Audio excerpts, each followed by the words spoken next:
Let's open them up. Scalpel. Are you looking at me, Dwight? We're losing adrenaline now. You'll never amount to anything, pal. Everybody clear! You scum! We've lost him.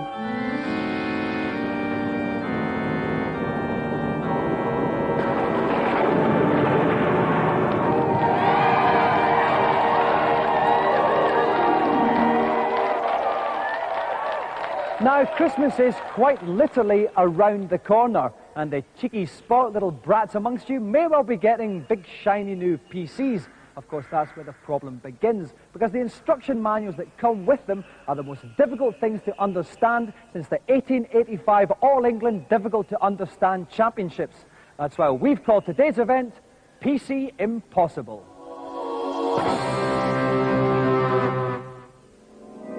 I know most of our viewers are well below average intelligence, but even so, I'm amazed by the number of queries I receive from hapless PC owners driven to distraction by their failure to get games working on their machines. Many of them blame the machine or the manuals. So I decided to put it to the test by calling on our celebrities to set up a brand new PC and get a game running on it by the end of the show. Frankly, if they can't do it with their celebrated intellect, what hope is there for our moronic viewers? Now, normally we don't like to run the risk of testing celebrities' intellect and problem-solving abilities. Today, though, we are going to make an exception, so please welcome two of the country's smarter soap stars, Patsy Palmer and Dean Gaffney.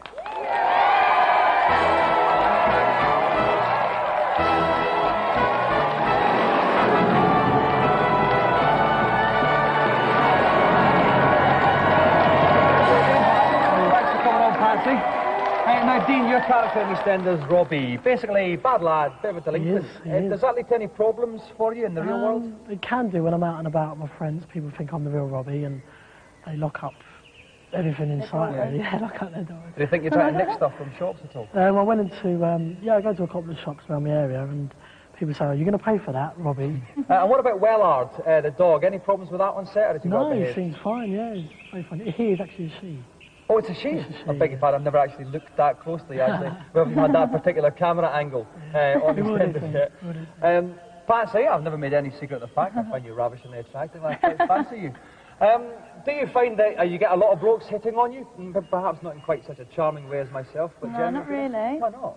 Don't know. Do you wear that dress when you go out? I like it. Sometimes. It's nice. How many curtains did it take to put that one together there? And finally for you, Patsy, you have been involved with many blokes in EastEnders, your character. I mean, who's the nicest? David Wick, I think. Okay, doesn't particularly do Very it. handsome. But he's a very handsome bloke. And obviously this is quite an intellectually demanding challenge. You've got to get your PCs together and get the game running. Do you feel confident, Dean? Kind of. Uh-huh. Kind of. Not quite convincing me, No, not really, no. I don't. And Patsy, you're not confident? No. At all. Okay, well, we better get cracking as soon as we can. And if you'd like to follow me down to the playing area, we'll get ready to start.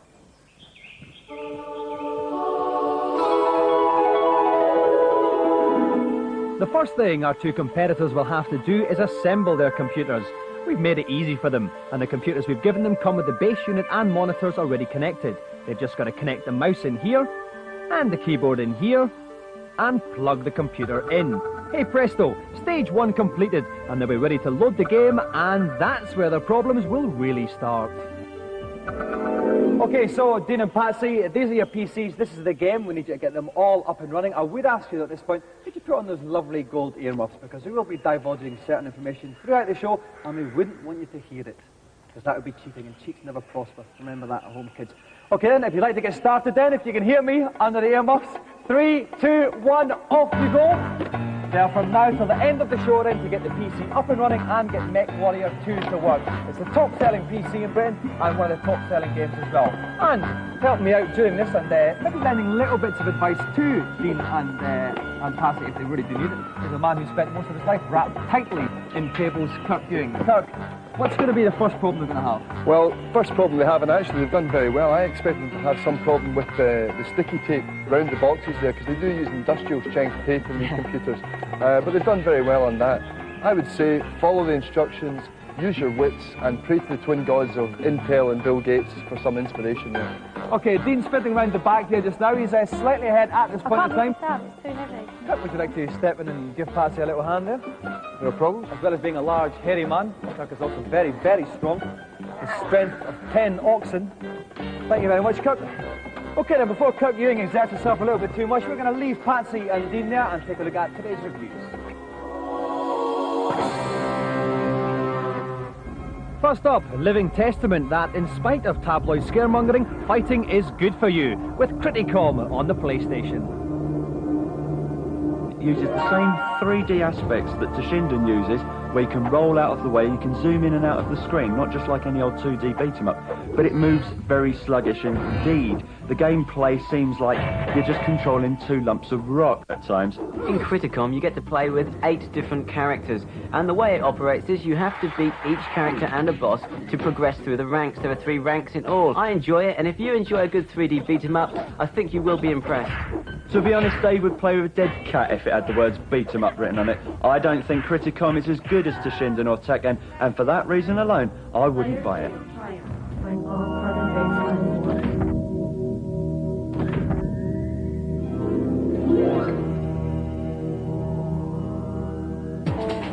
Next up, High Octane on the Saturn. It looks like Wipeout, it tastes like Wipeout, but does it smell like poo? High Octane is a space race extravaganza, very much in the same mould as Wipeout. It has cars of the hover variety, and it has tracks that you race around. And seeing as Wipeout isn't going to be out on the Saturn for some time, it's worth having a look at High Octane. High Octane can be played from 4 different viewpoints, and there are 9 different tracks in all in the game. Also, unlike Wipeout, there's a 2-player split-screen mode, so you only need 1 copy of the game and 1 Saturn to play. This has got to be good news for console players.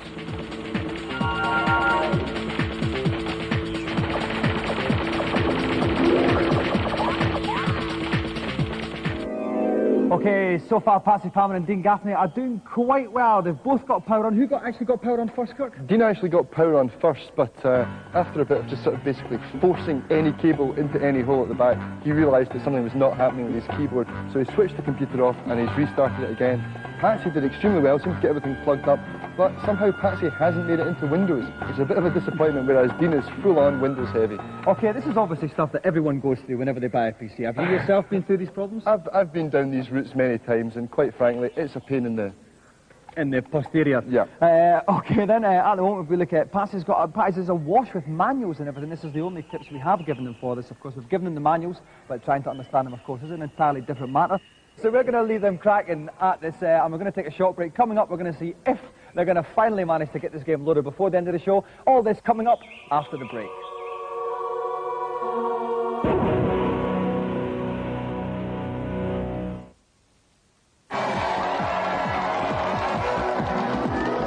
Welcome back. We have 2 young soap stars with us today, Dean Gaffney and the ravishingly attractive Patsy Palmer. They've taken part in PC Impossible, an event where they have to put a PC together and get a game to run on it before the end of the show, and they're struggling. While they struggle though, let's go over to GamesMaster and find out what today's challenge is. For today's challenge, I've selected the Doom-style PC shoot-'em-up, Duke Nukem. Each of our 3 contestants must make their way to the end of the level and blow up the canister they'll find there, with the player who does this in the fastest time taking the golden joystick. All is not as simple as it looks, though, as contestants must avoid not only the robot adversaries they'll encounter on the way, but also a number of lurking laser beams that will fry them instantly if they stray into their path. And making a desperate bid for glory on Duke Nukem, we have Julian Luton, Michael Triquare and Samir Agarwal. All right, Julian. All right, Michael. All right, Samir. Okay, right, a lot of people are under the misapprehension that people who play video games don't have girlfriends. Of course, I've got a fantastic amount. And Julian, you've got a girlfriend as well, yeah? Almost. Almost? She's in China. Right, so how long have you been there for? Knocking on a year. Have you been over there to see her? No. Written a few letters. Yeah. How many? 4. 4 letters in a year? Yeah. I reckon you're going to split up, actually, when she comes back. Oh, thanks, Dominic. That's right. I try to, like, settle the contestants before they play. Because you've actually been dumped, haven't you, Michael, by your girlfriend? Thanks for reminding me about that. Yeah, why was that? Well, I went out with my mates and told her I was staying in and watching Emmerdale Farm. And she was in the club I was in and she weren't too happy. So she dumped you? Yeah. Because you're watching Emmerdale Farm, probably. Yeah. And finally, Samir, you don't have a girlfriend at all, which is surprising because you're quite a fantastically dressed young man, I have to say. What do you look for in a woman then, Samir? Anything. Anything at all? A man after my own kind of thinking. Okay, right, Michael, you're going to go first because we suspect you might be rubbish at this, actually. So while we make that Michael's bum and challenger seat connection, we'll keep abreast of today's news. And the biggest news of the moment is our competition, so grab a pen and paper now. Yes, to celebrate next week's Christmas special, featuring a look back over 5 series of GamesMaster, we're giving away 5 Sony PlayStations and 5 Sega Saturns, each with the 3 biggest games on that system. The Saturns come with Virtua Fighter 2, Sega Rally, and Virtua Cop with the gun, while the PlayStations will be accompanied by Tekken, Doom, and Ridge Racer. To win one of these fantastic prizes, you'll need to enter the mind of Dominic Diamond and guess what is my favourite game of all time. To make life a bit easier for stupid people, we've hidden my #1 game amongst 5 of my general favourites. We kick off with Championship Manager 2. Is this my Glasgow Celtic of games?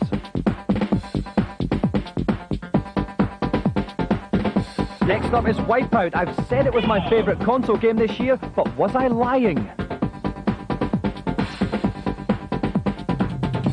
Super Bomberman 3 has wasted far more of my time than is strictly healthy. Could this be my #1? You know I like women and football, but is sensible soccer the ultimate love of my life? That's a lovely pass. Then again, I do like a fight and I'm quite hard when I take off my glasses. Has Virtua Fighter beaten up the rest of them to become the numero uno? We'll pick 10 people at random who guessed my favourite game and they'll win either a PlayStation or a Saturn with 3 games. To enter the competition, simply call 0891 114400 and follow the instructions. Calls will cost you no more than 39p, but you've got to get permission from the bloke who pays the bill. The competition closes at midnight tonight and the answers and winners will be announced in a couple of weeks. In case you're thick, we'll give you the number again at the end of the show. Michael, Julian and Samir are about to play Duke Nukem on the PC, and PC review boy Rick Henderson has helped me out. Rick, what's the toughest thing about this challenge? Well, generally they can just rush through the level. They've got to get to the end as fast as possible, but occasionally they'll meet little red lines, they're lasers, and they've got to slow it down slightly, duck or jump over them, or they'll get a nasty scar on the midriff. And you don't want that, Rick? No, you don't want that. At all. Okay, thanks for that just now, Rick. Right, we're going to have Michael going first. Whoever can get to the end of the level, past all the bad guys, and blow up the canister in the quickest time will get the joystick. Best of luck, Michael. Your time starts now.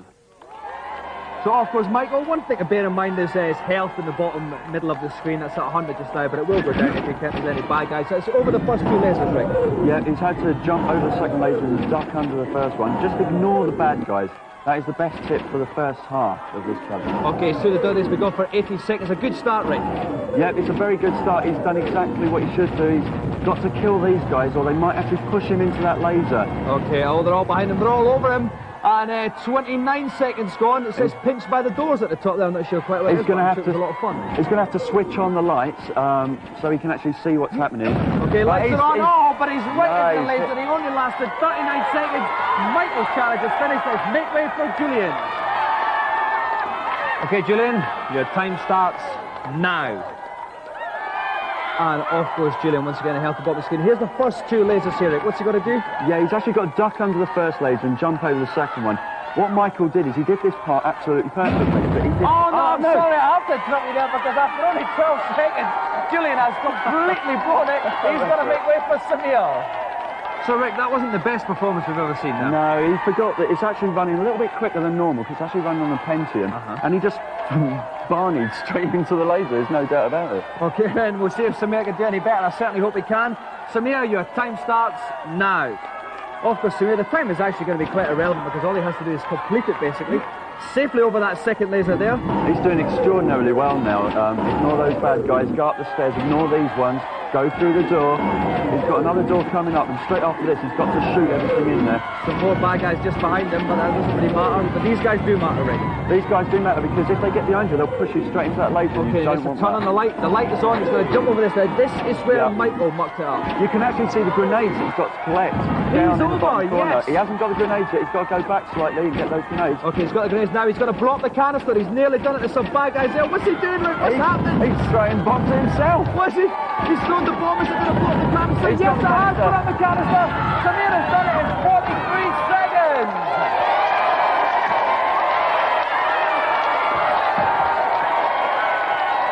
Well, listen, we spent a lot of money getting all you guys in, and Julian, you completely trousered that one. Excuse, please.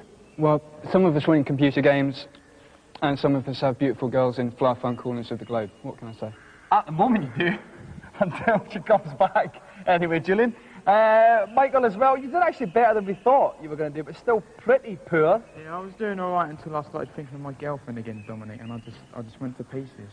Okay, finally, Samir. You can call me Aggie. I can call you Aggie? Yeah, that's what everyone calls me. Well, technically I can call you whatever I like, because it is my show. But I will call you Aggie as you like, seeing as you have one. So, Aggie is the winner of the GamesMaster Golden Joystick.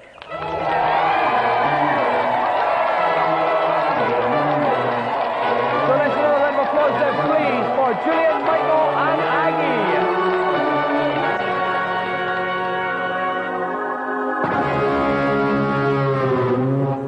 Now we get on to the really tricky bit of this event, loading the game onto the computer. Thank you. Like most new PCs, this one comes with the operating system Windows already installed. When you switch it on, up it comes, and that's the first problem, because most PC games won't actually run inside Windows. So the first thing Dean and Patsy will have to do is exit from Windows like this. The game Mech Warrior is on a CD, so the next step is put the disc in the CD drive. We select that drive by typing D: and pressing enter. The manual tells them to do this, so they shouldn't have to figure it out for themselves. That would normally be that, except we've played a bit of a trick on Dean and Patsy. The game is too big to run on the computer's normal memory allocation, so when they load it, all they'll get is this. They'll need a boot disk, which helps the computer reorganize its memory so there's enough space for the game. To make one, take a blank disk, stick it in the A drive and press return. Right, now we have our boot disk. We turn the computer off and turn it on again with the boot disk still inside. This tells the machine to clear space straight away for the game. After a short wait, when you can stand around looking pretty, Mech Warrior will be up and running. If Patsy and Dean manage to do all of this, I'll grow a moustache like Ian Beale. Okay, I've made it back down to the area, so basically I'm going to pull Dean's headphones off a little bit here. All right, Dean, how's it going? Not going very well, I don't understand it. You've got the instruction manual for the game now. What sort of problems are you having? If I can read this, it says here, at the DOS prompt, type D and press enter. Uh-huh. But it says C, not D. Slight bit of problems there, Kirk. Can you give any give a slight clue there then, Kirk? Well, the slight clue would be that he's actually not reading number 3 properly. If he just looked at it very closely and typed exactly what it said to type, then he might get on a wee bit quicker. Okay, has to be more literal. Okay, he's got that. Okay, headphones back on for Dean, and he's on with it. Patsy, let me just take these lightly and seductively off your ears. Oh, sorry, am I pulling your hair there? Did I pull? Is it stuck to your hair? Right, oh no, so I've basically got no chance of pulling my hair. How are you getting on there, Patsy? Well as I thought, I've not even started it yet. So is it actually as difficult as you thought this would be, or is it more difficult? More difficult. Yep. Yeah. Kirk, any tips for Patsy then? Well, Patsy, I mean, she's actually found the right manual now, which was a bit of a problem. She was, I think she was reading something for DOS 6.2 earlier on, but she's got the right manual now. If they follow the instructions letter by letter, they shouldn't have any problem. But okay, we'll save it that. Right, Patsy, if you'd like to put your headphones back on, I hope it doesn't rip too much of your fine flame hair out before the end of the show. All right then, so about 4 or 5 minutes. Oh, that was Robbie there. Robbie's got the game installing at the moment. Now, the next problem he's going to have, though, Kirk, is a memory problem. Okay. This game is not going to run under sort of standard memory, so he's going to have to make a boot disk, actually, and run it off the boot disk, which is going to be, well, I would say, pretty tricky for him. Because we don't know that Dean and Patsy might not know what a boot disk is? I would say they've got no idea what a boot disk is. Okay, then. So at the moment, Dean is much closer to what we want than Patsy is. We're going to have about maybe 3 minutes left until we have to wrap things up, and while they're doing that, we're going to take a look at today's feature. If you're worried about the problems Patsy and Dean are having, then don't, because Microsoft reckon they've got all the answers with Windows 95. Unfortunately, they've dragged us out to Seattle in the middle of the night when it's minus 10 degrees centigrade to show us. Windows 95 is the software that's intended to make using your PC that little bit easier. Unlike, say, all PlayStations, all PCs aren't the same. They can have a different amount of memory, sound cards, all kinds of stuff. In the past, to get a piece of software or a new joystick on your PC, you've needed to know all about the makeup of your particular computer.